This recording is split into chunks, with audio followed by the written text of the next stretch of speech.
মহাপুরুষ মহারাজের অমৃতময় জীবন কথা নিয়ে আজ সোমবার সকাল ৮টায় আমরা আবার সকলে সমবেত হয়েছি। বন্ধু সকলে একত্রিত হয়েছি প্রাণানাম বাংলা চ্যানেলের এই সাপ্তাহিক আসরে। মহাপুরুষ মহারাজ স্বামী শিবানন্দ, যিনি ছিলেন ভগবান শ্রীরামকৃষ্ণ দেবের অন্যতম লীলা সহচর ত্যাগী সন্তান, তার জীবন ও বাণী, তার আলোকে সেই মহাপুরুষকে আমরা জানব, তার কথা শুনব, তার জীবন এবং বাণীর আলোকে নিজেদের জীবনটিকে সুশোভিত করব, সুভাষিত করব। এই উদ্দেশ্যে আমরা প্রতি সোমবার সকাল ৮টায় প্রাণানাম বাংলা চ্যানেলে সকলে একত্রিত হই। আজকেও আমরা সেই উদ্দেশ্যে একত্রিত হয়েছি। দেখতে দেখতে অনেকগুলি পর্ব আমরা পার করে এসেছি মহাপুরুষ মহারাজের জীবন কথা আলোচনা করতে করতে। আসলে এক অনন্ত জীবন।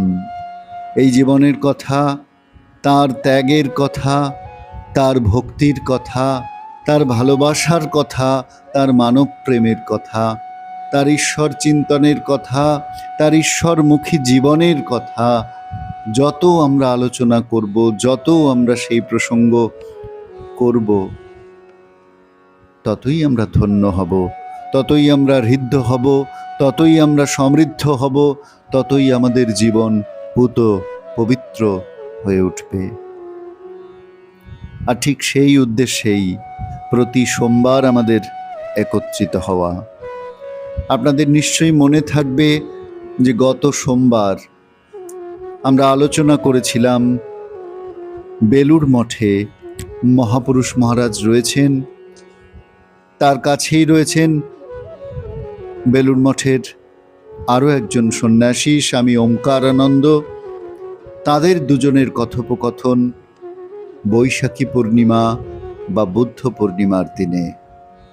সালটা ছিল 1929।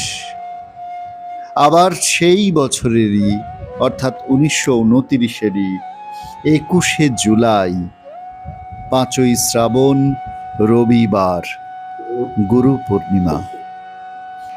আসুন বন্ধু, শিবানন্দ বাণী থেকে সেদিনের সেই কথা আমরা পাঠ করবার চেষ্টা করি।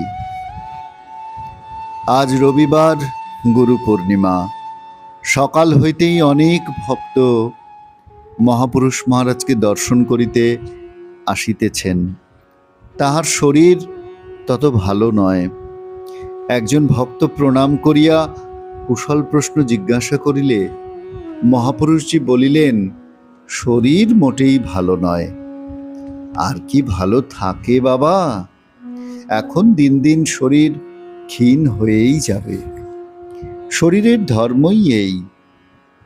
ষড়বিকারাত্মক দেহ জায়তে অস্তি বর্ধতে বিপরিণামতে অপক্ষীয়তে নশ্যতি।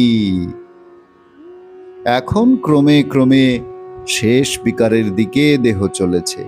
সব দেহেরই এই পরিণাম। ভক্ত বলছেন, আপনি ইচ্ছা করলেই তো হয়। মহারাজ বলছেন, না বাবা, তা হয় না। সব দেহের একদিন না একদিন নাশ হবেই। অদ্য কিংবা শতাব্দান্তে বাজাপ্ত হবে, জানো না? দেহের নাশ আছেই। তা এ দেহ ঢের বেঁচেছে। এই তো প্রায় 75-76 বৎসর হলো। আর কতদিন? নাশ তো হবে দেহের। আমার তাতে কি? আমি তো আর দেহ নই।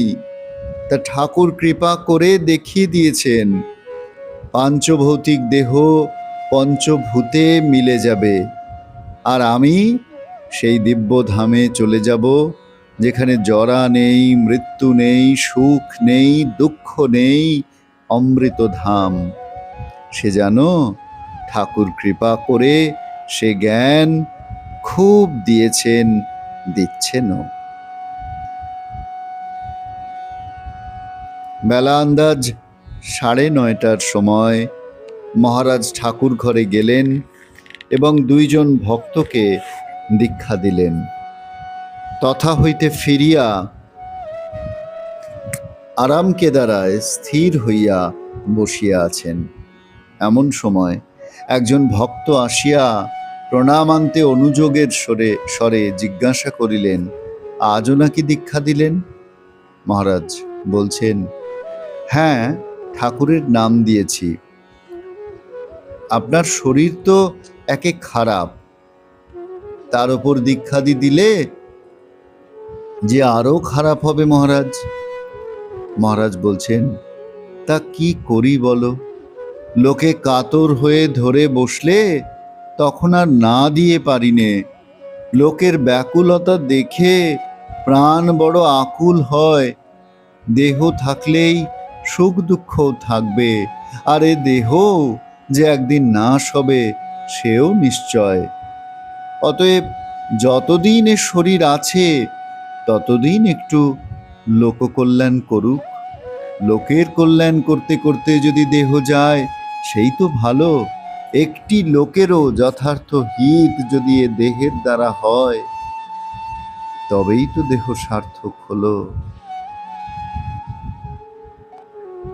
অল্পক্ষণ পরে একজন ভক্ত আসিয়া প্রণামান্তে দাঁড়াইলেন। তিনি সম্প্রতি তাহার পিতা মাতা প্রভৃতি সকলকে লইয়া শ্রী শ্রী পুরী ধাম দর্শন করিয়া আসিয়াছেন। এই কথা শুনিয়া মহারাজ বলিলেন, তা ভালোই হলো, বাপ মায়ের কল্যাণ আর তোমারও জগন্নাথের দর্শন হলো। এই বলিয়া হাসিতে লাগিলেন। ভক্ত, আমি আর একবার দর্শন করেছিলাম, তা তখন অকাল ছিল। তাতে অনেকে বলেছিলেন অকালে দর্শন করলে তার কোনো ফল হয় না। মহারাজ বলছেন, ওসব বাবা আমরা মানি নে। ভগবানকে দর্শন করবে, তাতে আবার কাল অকাল কি? সব কালই কাল। ভগবানকে দর্শন করলে অকালও কাল হয়ে যায়। ভগবান তিনি চিরমঙ্গলময়, তার দর্শনে কি কখনো অমঙ্গল হয়?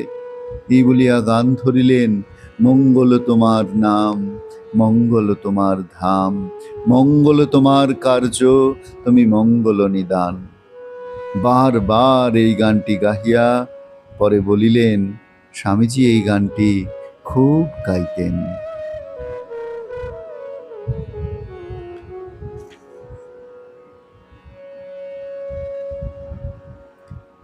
অপূর্ব একটি সুন্দর দিনে আমরা আজকে রয়েছি। আমাদের পাঠে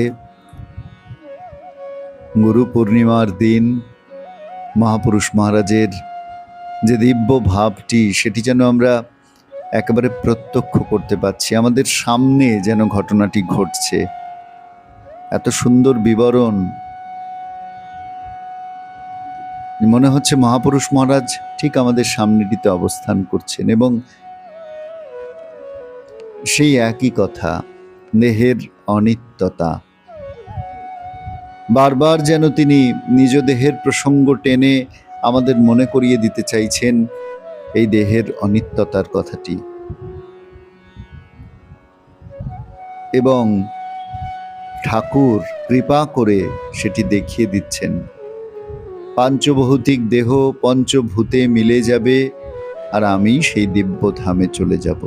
কেমন সেই দিব্যধাম? বলছেন, যেখানে জরা নেই, মৃত্যু নেই, সুখ নেই, দুঃখ নেই, অমৃত ধাম। সে জ্ঞান ঠাকুর কৃপা করে খুব দিয়েছেন, দিচ্ছেনও। এই একটি গুচ্ছ কথা যেন আমাদের সামনে উন্মোচিত হলো। ঠাকুর কৃপা করে সেই জ্ঞান দিয়েছেন এবং দিচ্ছেন। এর মধ্যে এই শরীরের খারাপ অবস্থা, তার মধ্যে তিনি কিন্তু দীক্ষা দিচ্ছেন ভক্তদেরকে, দীক্ষা প্রার্থীকে। বলছেন লোককল্যাণ, যতদিন শরীর আছে লোকের কল্যাণ করতে করতে যদি দেহ যায়, স্বামীজি বলছেন একটি মানুষের উপকারের জন্যেও যদি আমাকে আবার দেহ ধারণ করে আসতে হয়, যদি শত সহস্রবার দেহ ধারণ করতে হয়, আমি রাজি। শ্রীরামকৃষ্ণ অনুরূপ কথা বলেছেন। একটি মানুষের মুক্তি, একটি মানুষের কল্যাণও যদি সাধিত হয়, আবার তিনি দেহ ধারণ করে আসতে রাজি আছেন। লোক কল্যাণ। তাই হয়তো স্বামী বিবেকানন্দ বলেছিলেন, আত্মনমোক্ষার্থং জগদ্ধিতায়। নতুন এক ধর্মকে বিবেকানন্দ আমাদের সামনে চিনিয়েছেন, যে ধর্ম আমাদের সনাতন ধর্মের মধ্যে যে পন্থা, যে উপায় নিহিত ছিল, কিন্তু আমরা তাকে বিস্মৃত হয়েছিলাম, তাকে আবার নতুন করে স্বামী বিবেকানন্দ আমাদের চিনিয়েছেন। শ্রীরামকৃষ্ণ প্রদত্ত সেই শিবজ্ঞানে জীব সেবার মন্ত্রটিকে বাস্তবের মাটিতে নিয়ে এসে, সে কথাই মহাপুরুষ মহারাজও বলছেন লোককল্যাণ। এ দেহও যে একদিন নাশ হবে সেও নিশ্চয়। অতএব যতদিন এ শরীর আছে ততদিন একটু লোককল্যাণ করুক। লোকের কল্যাণ করতে করতে যদি দেহ যায়, সেই তো ভালো।